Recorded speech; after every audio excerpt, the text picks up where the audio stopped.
So what does it consist of? There is a preamble, which is a short opening statement that kind of describes why they're doing it. Madison thought the world was owed an explanation. So here's this paragraph. It's very short, so bear with me. We, the people of the United States, in order to form a more perfect union, establish justice, ensure domestic tranquility, provide for the common defense, promote the general welfare, and secure the blessings of liberty to ourselves and our posterity, do ordain and establish the Constitution of the United States of America. Bullseye. You know, that's what they wanted to do, and then they proceeded to do it. Okay, so there's a series of articles in the Constitution. Altogether there are 7. Article 1 created Congress. Article 2 created the presidency, again listing what the qualifications were. Article 3 created the judicial branch, so bang, bang, bang, the 3 branches of government, first three things created. And of those 3, the first was Congress, wasn't it? The voice of the people. Article 4 was full faith and credit, which basically means, if you get married in Ohio and you move to Indiana, Indiana will recognize your marriage license.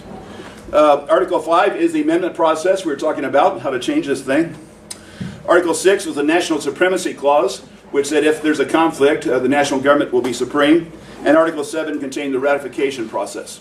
So it was written in 1787, ratified in 1788, and April 1789, George Washington became our first president, and it started functioning. So it isn't, and never has been a perfect document. I think any document created by human beings, by definition, will be flawed. But they were getting us started, and they built in systems so we could change it over time for the better, which we have done. And a lot of the old problems, the road of the 18th century, have been alleviated in the years since. So I think it was a fine document, and I think compromise is what got it through. I think we have to do that. So those are my opening comments. Briefly, did anybody have any questions over that? I feel like I was like on Minnie Mouse on speed here, talking so fast. But Dr. Boyce. Do you know when the last amendment to the Constitution was? 1992. 92. The 27th Amendment. It says if Congress votes itself a pay raise, there has to be an interceding election before that pay raise takes effect. So Congress can't, rob you by giving themselves more without you having the chance the next election to vote those guys out who just voted themselves that. And the one before that, the 26th Amendment, is one that would probably, I'm sure, impact a lot of you. 1971. Mr. Surrisi, you know what that was, don't you, the 26th Amendment? Let 18-year-olds vote. Exactly. The Vietnam War was going on. Back then you could be drafted at 18 and killed at 18 in a war zone with no voice in the policy that sent you there. So that was corrected. The sad thing is, still, a lot of young people between 18 and 21 don't bother to vote.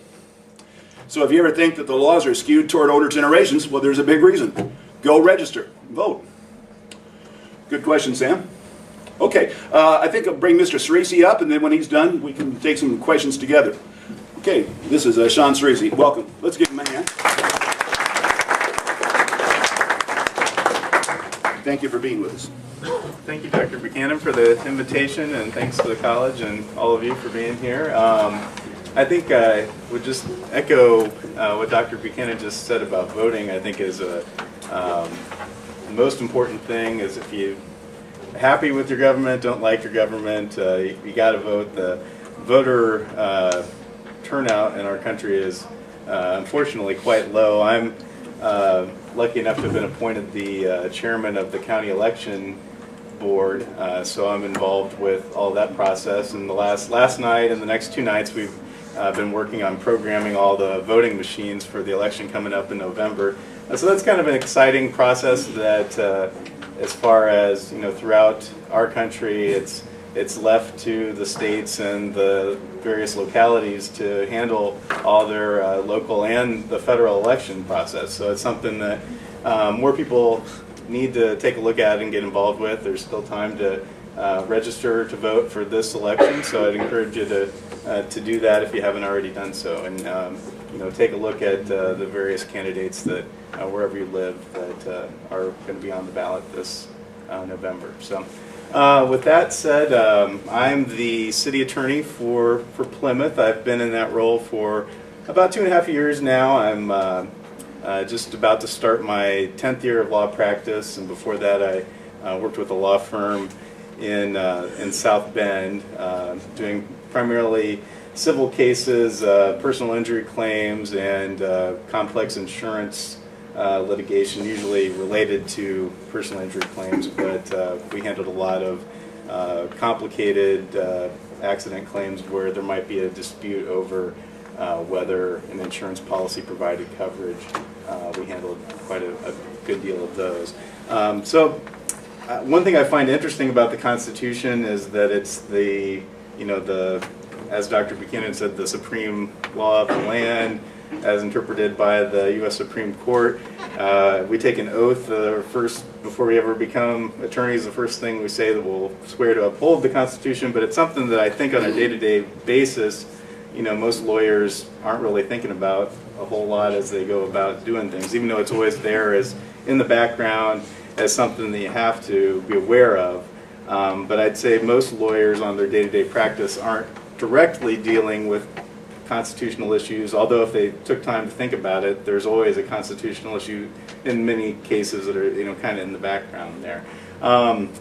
In my work as a city attorney, I think we most see probably the provision of the Constitution that people don't think about that often, but probably is the most present in what we do, is the First Amendment, which everybody thinks of freedom of speech or freedom of the press, but also guarantees a right to petition your government for redress of grievances.